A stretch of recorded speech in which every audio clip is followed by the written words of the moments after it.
Hey, what's up guys? Welcome to another OBS tutorial. Today, I'll be showing you how to add game capture to your OBS. Now, before we get started, I will ask, if you're liking these tutorials, please make sure to like and subscribe.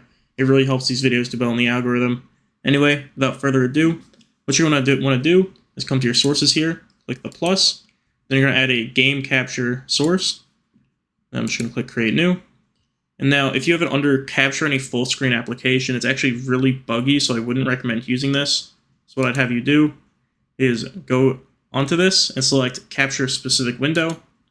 Then once you're done with that, just choose your window with your game on it. I have Balatro open the background, so I'll just open this one. The rest of these settings are by default pretty good, so you shouldn't need to change any of them. So just click OK. And then, as you can see here, your game is being captured. Now, this won't capture the game audio. Keep that in mind. You have to do separate stuff to do that, but this will capture the video from your game.